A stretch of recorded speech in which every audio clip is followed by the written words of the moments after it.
9,504 days since the 14th of February 1991.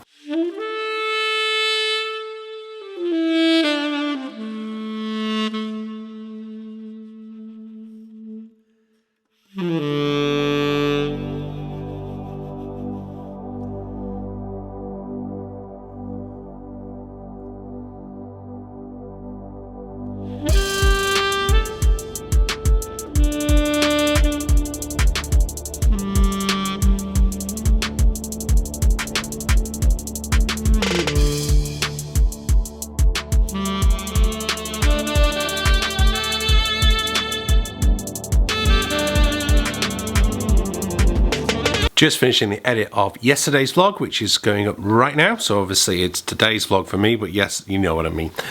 I definitely need to get some serious practice done. So whilst I was practicing after midnight last night, well, this morning, that wasn't real practice. I need to get that done. Katie's still sick, so I've got to take her to the doctors at some point.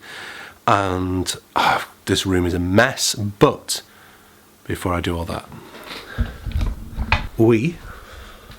and I'm going to be blanched if I get too close to the light, I'm going to have a listen to this.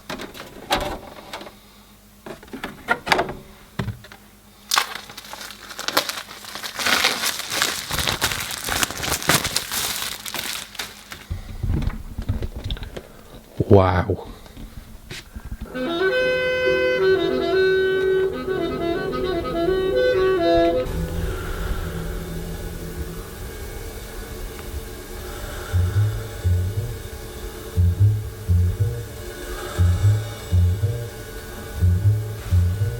Sounds faster than normal. That's going to annoy the hell out of me. I warned you I'd get a bit anally retentive about this. Anyway, some coins. I can't sell them the belt speed, but I've got a new stylus, so we'll fit the new stylus and see if that makes a difference.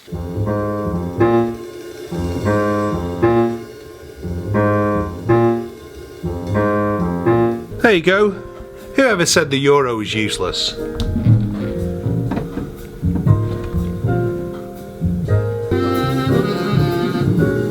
Now the guy in the shop at Ray's Jars yesterday made a very fine point where he said, whoa! He didn't say whoa and drop the camera. He said, you know, with vinyl, you get one side. And that's easier to listen to and easier to digest than listening to a whole 75-minute album or even a 40-minute album here. And you know what? He's right, because I'm just about coming to the end of my concentration span there. You know, things are starting to come into my head. So maybe we're onto some of this old vinyl lark. Maybe we just need to listen less, but with more intensity. Anyway, got to get my practice done now.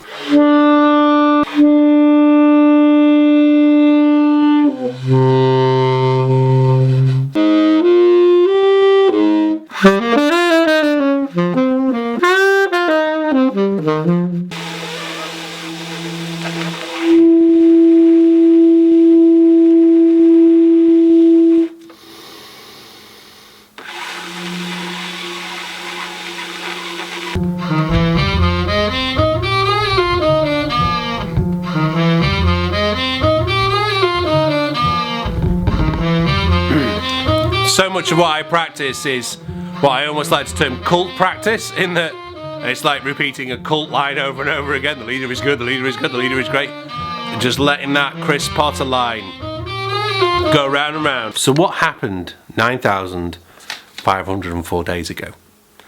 Well, I got my first saxophone.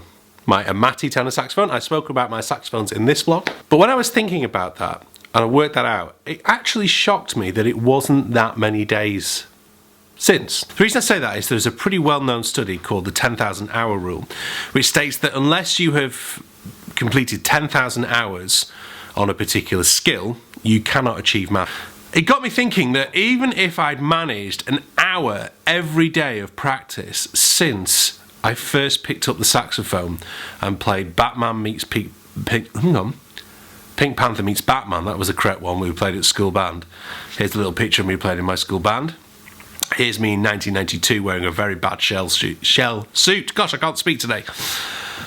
Even if I'd done an hour every day, I still would be short of 10,000 hours. Now, I think I've probably done the 10,000 hours, and I once sat down and tried to work it out, and I think I passed it around about the age of 27, 28, because I'd spent a glut between 2002 and 2006 of practicing 2 to 3 hours a day, sometimes 5 or 6 hours a day, occasionally 7 to 8 hours a day, which I don't recommend doing, it's quite intense. Plus adding in all the performances, and obviously I had to estimate. I mean, there was a period between 1997 and 2001 where I think I did about 850 gigs in that time. I mean, so I think I passed the 10,000 hour rule of playing. But of practice, I don't think I've done that yet, and that kind of shocked me. Maybe that explains why I'm not kind of touring the world as a famous jazz musician. Good joke about that. Two ladies walking down the street. One lady sees this frog. The frog says, "Hey lady, pick me up, give me a kiss, and I'll turn into a world famous jazz musician." So the lady picks up the frog, puts the frog in her pocket, and carries on walking. A friend says, "Are you not going to give the frog a kiss?" She says, "Hell no, everyone knows a talking frog's worth a hell of a lot more than a jazz musician." Thank you very much. But it's, in all seriousness, it does make a difference. You know, you've got to be able to put the hours in. Nature accounts for a little bit of it, but actually, you know, I think nature tends to separate out the Chris Potters from the rest of us, the Coltrane's from the rest of us, Miles Davises, etc. But the rest of us mere mortals have to kind of still, and those guys still do the 10,000 hours and more, remember. So it's time for Q&A time. Ron Lilly says, like most people, I guess, listens to computer music on his iMac. He recently got a decent input device with Logic Pro.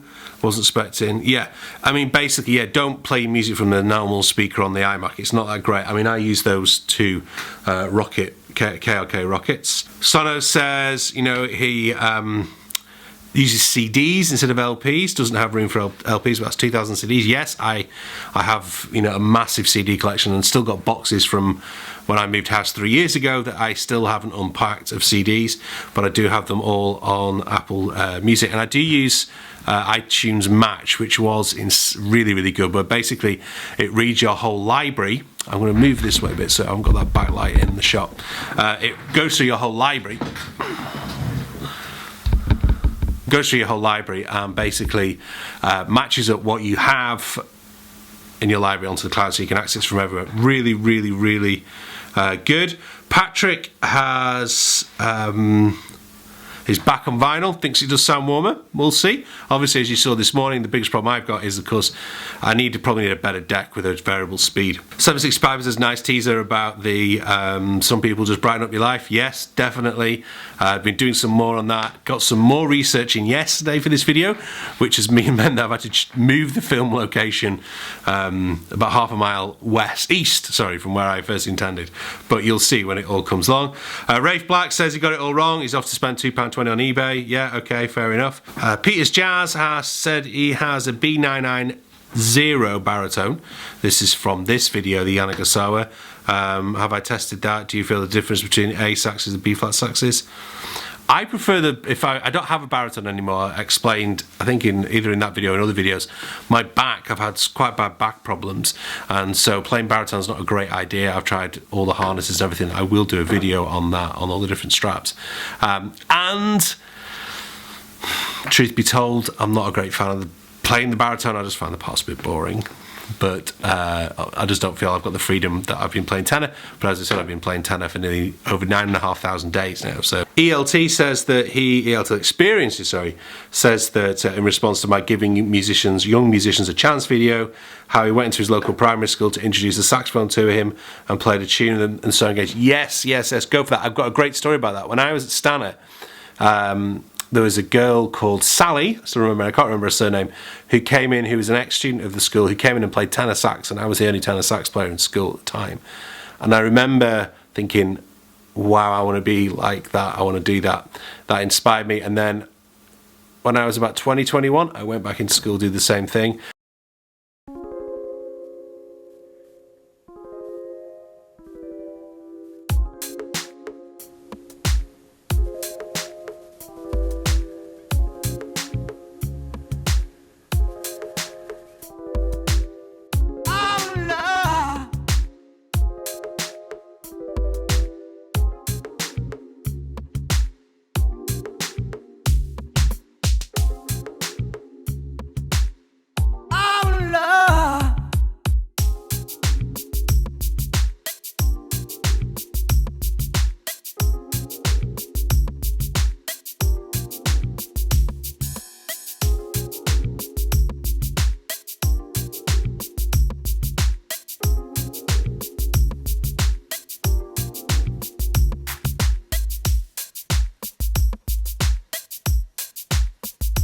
It's certainly worth thinking about, isn't it, that 10,000 hours rule? And I think I'd kind of say to you, if you're a amateur player or someone who's, kind of doing it as a hobby, just go easy on yourself, because think about how many hours that 10,000 hours actually equates to, and enjoy what you're doing, but kind of don't get to this, oh, I'll never be good enough, or I shouldn't practice, or what's the point of practicing? Therein lies the point of practice and the reason for doing it. So thank you very much for watching this vlog. If you can subscribe, it makes a huge difference to what I'm able to offer you in future episodes. And if you've got any other questions or other things for the next week's Q&A, please keep them coming in. And I look forward to seeing you very soon with another new vlog topic.